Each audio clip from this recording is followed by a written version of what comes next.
ನಮಸ್ಕಾರ ಸ್ನೇಹಿತರೆ, ನಮ್ಮ ನಂಬಿಕೆಗೆ ಸ್ವಾಗತ ಸುಸ್ವಾಗತ. ಸ್ನೇಹಿತರೆ, ಹರಪನಹಳ್ಳಿ ಭೀಮವ್ವ ಈ ಹೆಸರನ್ನ ಕನ್ನಡ ಪರಂಪರೆ ಎಂದೆಂದಿಗೂ ಮರೆಯಲಾಗದು. ಅಂತಹ ಅತ್ಯದ್ಭುತವಾದ ವ್ಯಕ್ತಿತ್ವ ಅವರದ್ದು. ಹರಪನಹಳ್ಳಿ ಭೀಮವ್ವ ಕನ್ನಡ ಸಾಹಿತ್ಯ ಲೋಕದ ಭವ್ಯ ಬರಹಗಾರ್ತಿ. ಸಂಸಾರದಲ್ಲಿದ್ದುಕೊಂಡೇ ಲೌಕಿಕ ಜಗತ್ತಿನಲ್ಲಿ, ಈ ಭೌತಿಕ ಜಗತ್ತಿನಲ್ಲಿ ತನ್ನೆಲ್ಲ ಕರ್ತವ್ಯಗಳನ್ನು ಮಾಡುತ್ತಲೇ ಮುಕ್ತಿಯ ಸೋಪಾನವನ್ನ ತಾನು ಸ್ವತಃ ಏರುವುದಲ್ಲದೆ ತನ್ನಂತ ನಾರಿಯರಿಗೆ ದಾರಿ ತೋರಿಸಿದವರಲ್ಲಿ ನಮ್ಮ ಹರಿದಾಸಿಯರಲ್ಲಿ ಪ್ರಮುಖರಾದವರು ಹರಪನಹಳ್ಳಿಯ ಭೀಮವ್ವನವರು. ಬನ್ನಿ ಹಾಗಿದ್ರೆ ಆ ಮಹಾನ್ ದಿವ್ಯ ಚೇತನದ ಕುರಿತಾದ ಕೆಲವೊಂದಷ್ಟು ಕುತೂಹಲ ಭರಿತ ಕಥಾನಕಗಳನ್ನು ಇವತ್ತಿನ ಎಪಿಸೋಡ್ನಲ್ಲಿ ತಿಳಿದುಕೊಳ್ತಾ ಹೋಗೋಣ. ಅದಕ್ಕೂ ಮುನ್ನ ನಮ್ಮ ನಂಬಿಕೆಗೆ ನಿಮ್ಮ ಬೆಂಬಲವಿರಲಿ. ಸ್ನೇಹಿತರೆ, ಓರ್ವ ಕವಿ ಭೀಮವ್ವಳನ್ನ ಈ ರೀತಿಯಾಗಿ ವರ್ಣಿಸ್ತಾನೆ. ಭೀಮವ್ವನ ಆಭರಣ ಅಲಂಕಾರಗಳ ಚಿತ್ರಣವೇ ಒಂದು ವಿಶೇಷವಾಗಿತ್ತಂತೆ. ಮಿಂದು ಪೀತಾಂಬರವನ್ನುಟ್ಟು ಮೇಲೆ ಜರಿಯ ರವಿಕೆ ತೊಟ್ಟು ಕುಂದಣಾದ ಡಾಬು ತಂದು ನಡುವಿಗಿಟ್ಟಳು. ಎಳೆಯ ಕಾಳಿಂಗ ಪೊಲ್ವ ಹೆರಳಿಗೊಬ್ಬ ಹೂವ ಸುತ್ತಿ ಚೌರಿ ರಾಗುಟೆಯ ಚಂದ್ರದ ಗೊಂಡೆ ಹೊಳೆಯುತ್ತ ತೂಕವಾದ ಸರಿಗೆ ಗೆಜ್ಜೆ ಟೇಕಿ ನತ್ತು ಒಡಿಕ್ಕಿ ಏಕವಾಳಿ ಸರವ ಪದಕ ಹಾಕುತ್ತಿದ್ದರಂತೆ. ವಜ್ರದ್ವಾಲೆ ಬುಗುಡಿ ಚಂದ್ರ ಚೆಲ್ವೆ ಬಾಳ ಗಲ್ಲಕ ಹೊಂದಿದ ಮುಕುರಿ ಬಳಿಕ ದ್ರಾಕ್ಷಿ ಗೊಂಚಲು ಸಕಲ ಆಭರಣದೊಳಗೆ ಶಿಖರವಾದ ಶ್ರೇಷ್ಠವೋ ಮುಕುರ ಮೂಗಿನಲ್ಲಿಟ್ಟು ಮುದ್ದು ಸೂಸುತ್ತ ಪಿಲ್ಲೆ ಕಾಲುಂಗುರವನ್ನಿಟ್ಟು ಗಿಲ್ಲು ರುಳಿ ಪೈಜಣಾಕಿ ಗಲ್ಲು ಗಲ್ಲೆನ್ನುತ್ತ ಹೆಜ್ಜೆ ನಡೆದು ಬಂದಳು ಎಂದು ವಿವರಿಸುವ ಬಗೆ ನಿಜಕ್ಕೂ ಭೀಮವ್ವಳ ಸಂಸ್ಕಾರ ಹಾಗೂ ಆಕೆಯ ಅಲಂಕಾರಿಕ ವಿಧಾನ ನಿಜಕ್ಕೂ ಬೆರಗು ಮೂಡಿಸುತ್ತೆ. ಕನ್ನಡ ಸಾಹಿತ್ಯ ಚರಿತ್ರೆಯಲ್ಲಿ ದಾಸ ಸಾಹಿತ್ಯದ ಕೊಡುಗೆ ವೈಶಿಷ್ಟ್ಯಪೂರ್ಣವಾದದ್ದು. ಕರ್ನಾಟಕದ ಧಾರ್ಮಿಕ ಸಾಂಸ್ಕೃತಿಕ ಇತಿಹಾಸದಲ್ಲಿ ಹರಿದಾಸರ ಸ್ಥಾನವು ಅಷ್ಟೇ ವಿಶಿಷ್ಟತೆಯಿಂದ ಕೂಡಿದೆ. ಇವರ ಕೀರ್ತನೆಗಳಲ್ಲಿ ಲೋಕಾನುಭವವಿದೆ. ಅಷ್ಟೇ ಅಲ್ಲ, ಲೌಕಿಕ ವಿಡಂಬನೆಯ ಮೂಲಕ ಜನರ ಮಾನಸಿಕ ವಿಕಾಸ ಸಾಧಿಸುವ ಗುಣವೂ ಇದೆ. ಸುಮಾರು 131 ಜನ ದಾಸರು ದಾಸ ಪರಂಪರೆಯಲ್ಲಿ ಆಗಿ ಹೋಗಿದ್ದಾರೆ.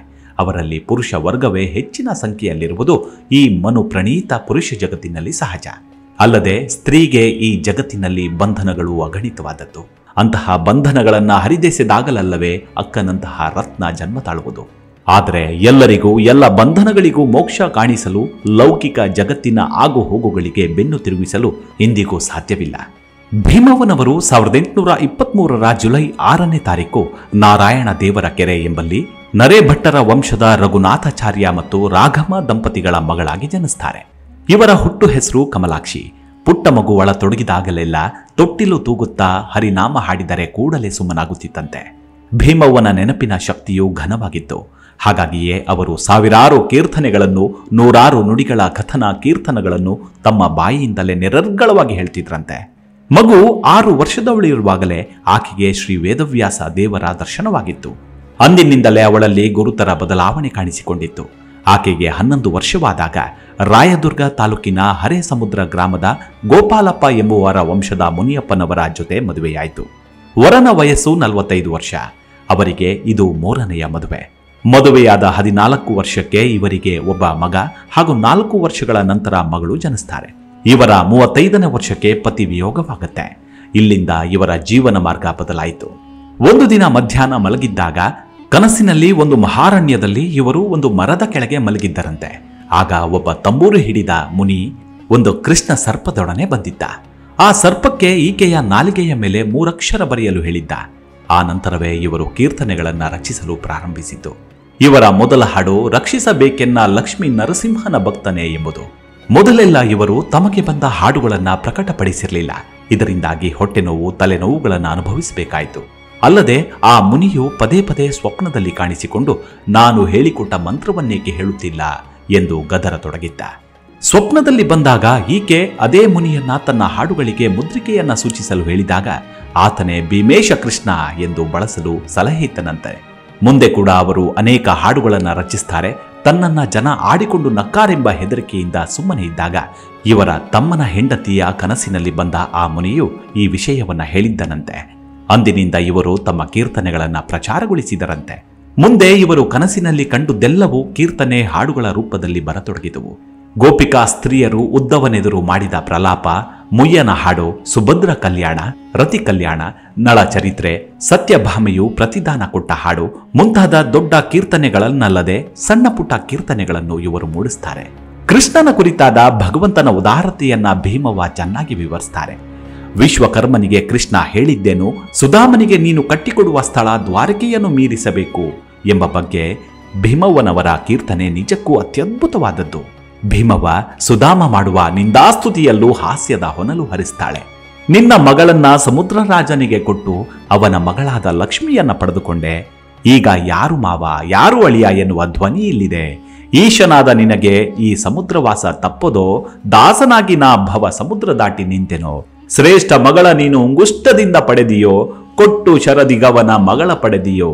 ಬಸುರಿ ಬಾಣಂತಿ ಖರ್ಚಿಲ್ಲಂದಾಗ ನಾಭಿಯಿಂದ 4 ಮುಖದ ಶಿಶುವಿನ ಪಡೆದೆಯೋ.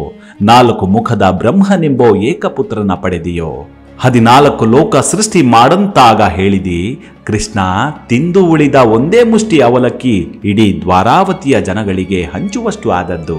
ಸುಧಾಮ ಬಂದ ಭಾಗ್ಯವನ್ನ ವಿತರಣೆ ಮಾಡಿದ ಪರಿ ಪಟ್ಟಣಗಳ ವಿವರಣೆ ಇತ್ಯಾದಿ ಎಲ್ಲ ಘಟ್ಟಗಳಲ್ಲಿಯೂ ಭೀಮವ್ವನ ಭಾಷೆಯ ಮೇಲಿನ ಹಿಡಿತವನ್ನ ಕಾಣಬಹುದು. ಹೀಗೆ ಭೀಮವ್ವ ಕ್ರಿಸ್ತಶಕ 1903 ಜನವರಿ ತಿಂಗಳ 11ನೇ ತಾರೀಕು ಅಂದರೆ ಪುಷ್ಯ ಶುದ್ಧ 13 ಮುಕ್ಕೋಟಿ ದ್ವಾದಶಿಯ ದಿನ ಮಧ್ಯಾಹ್ನ ನಿಧನರಾಗ್ತಾರೆ. ಕೀರ್ತನೆ, ಸುಳಾದಿ, ಉಗಾಭೋಗ ಹೀಗೆ 3 ಪ್ರಕಾರಗಳಲ್ಲಿಯೂ ಭೀಮವ್ವನವರು ಕೃತಿ ರಚನೆ ಮಾಡಿದ್ದು 143 ಸಣ್ಣ ಕೀರ್ತನೆಗಳನ್ನು, 193 ದೊಡ್ಡ ಕೀರ್ತನೆಗಳನ್ನು ರಚಿಸಿದ್ದಾರೆ. ಇನ್ನೂ ಒಂದು ಆಶ್ಚರ್ಯದ ಸಂಗತಿ ಎಂದರೆ, ಸಾಮಾನ್ಯವಾಗಿ ಉತ್ತರ ಕರ್ನಾಟಕದಲ್ಲಿ ಶ್ರಾವಣ ಮಾಸದಲ್ಲಿಯ ಶುಕ್ರವಾರ ಹಾಗೂ ಶನಿವಾರಗಳಂದು ಲಕ್ಷ್ಮೀ ದೇವಿಯನ್ನ ಗಡಿಗೆಯ ರೂಪದಲ್ಲಿ ಕುರುಡಿಸಿ ಪೂಜಿಸುವಾಗ ಹಾಡುಗಳು, ಮಂಗಳಗೌರಿಯ ಹಾಡುಗಳು ಅಲ್ಲದೆ ಜಲಕ್ರೀಡೆ ಹಾಡುಗಳು ಇತ್ಯಾದಿ ಕಥನ ಕವನಗಳೆಲ್ಲವೂ ಭೀಮವ್ವನವರಿಂದ ರಚಿತಗೊಂಡಿವೆ. ಇವರ ಕಥಾವಸ್ತುಗಳು ಸಾಮಾನ್ಯವಾಗಿ ರಾಮಾಯಣ, ಮಹಾಭಾರತ, ಭಾಗವತದ ಘಟನೆಗಳೇ ಆಗಿವೆ. ದ್ರೌಪದಿ ವಸ್ತ್ರಾಪಹರಣದ ಸಮಯದ ಸೀರೆಯ ವರ್ಣನೆ, ಇತರ ಕಾವ್ಯಗಳಲ್ಲಿ ಆಭರಣಗಳು, ಭಕ್ಷ್ಯ ಭೋಜನಗಳ ವರ್ಣನೆ ಮುಂತಾದವು ತುಂಬಾ ಸುಂದರವಾಗಿದೆ.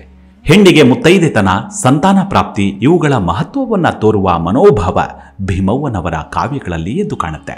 ಹಸೆಗೆ ಕರೆಯುವ ಆರತಿಯ ಹಾಡು, ಉರುಟಣೆಯ ಹಾಡು ಇತ್ಯಾದಿ ಸಂಪ್ರದಾಯದ ಹಾಡುಗಳನ್ನ ಭೀಮವ್ವನವರು ರಚಿಸಿದ್ದಾರೆ. ಅಷ್ಟೇ ಅಲ್ಲದೆ ಮಧ್ವ ಮತದ ತತ್ವಗಳು ಅವರ ಕೀರ್ತನೆಗಳಲ್ಲಿ ಕಂಡುಬರ್ತಾವೆ. ಪಂಚವಿಧ ಭಾವಗಳಾದ ದಾಸ್ಯ, ಸಖ್ಯ, ಮಧುರ, ವಾತ್ಸಲ್ಯ ಹಾಗೂ ಶಾಂತ ಇವುಗಳಿಂದ ಇವರು ಭಗವಂತನನ್ನ ಸ್ತುತಿಸುತ್ತಿದ್ರು. ಭೀಮವ್ವನವರ ಕಾವ್ಯಗಳಲ್ಲಿಯ ಸಂಭಾಷಣಾ ತಂತ್ರದ ವೈಶಿಷ್ಟ್ಯವನ್ನ ನೋಡಬೇಕೆಂದ್ರೆ ಸತ್ಯಭಾಮೆ ಪಾರ್ವತಿ, ಸತ್ಯಭಾಮೆ ರುಕ್ಮಿಣಿ ಸಂವಾದದಲ್ಲಿ ನೋಡಬಹುದು. ರುಕ್ಮಿಣಿ ತಾನು ಪಟ್ಟದ ರಾಣಿ, ಸತ್ಯಭಾಮೆ ಮೆಚ್ಚಿ ಬಂದವಳು ಎಂದು ಮೂದಲಿಸಿದರೆ, ಸತ್ಯಭಾಮೆಯು ತಂದೆ ತಾಯಿ ಅಣ್ಣಂದಿರನ್ನ ವಂಚಿಸಿ ಪತ್ರ ಬರೆದು ಒಲಿಸಿಕೊಂಡು ಓಡಿ ಬಂದವಳು ಎಂದು ಹಳೆಯುತ್ತಾರೆ ಭೀಮವ್ವನವರು. ಈ ರೀತಿ ಕಥೆಗಳನ್ನ ಪಾತ್ರಗಳ ಬಾಯಿಯಿಂದಲೇ ಹೇಳಿಸುವ ರೀತಿ ಅನನ್ಯವಾದದ್ದು. ಅಸಾಮಾನ್ಯ ಗ್ರಹಣ ಶಕ್ತಿ, ಸ್ಮರಣ ಶಕ್ತಿ, ಧಾರಣ ಹಾಗೂ ಪ್ರತಿಭೆ ಮೆಚ್ಚುವಂಥದ್ದು. ಇವರಿಗೆ ಅವ್ವನವರು ಅಂತಾನೂ ಹೇಳ್ತಾರೆ. ಆ ಮಹಾಮಣಿಯ ಆಶೀರ್ವಾದ ನಮ್ಮೆಲ್ಲರ ಮೇಲಿರಲಿ. ಮುಂದಿನ ಎಪಿಸೋಡ್ನಲ್ಲಿ ಮತ್ತೆ ಭೇಟಿಯಾಗೋಣ. ಅಲ್ಲಿವರೆಗೂ ನಿಮ್ಮ ಆರೋಗ್ಯದ ಕಡೆ ಗಮನವಿರಲಿ. Take care. ನಮಸ್ಕಾರ.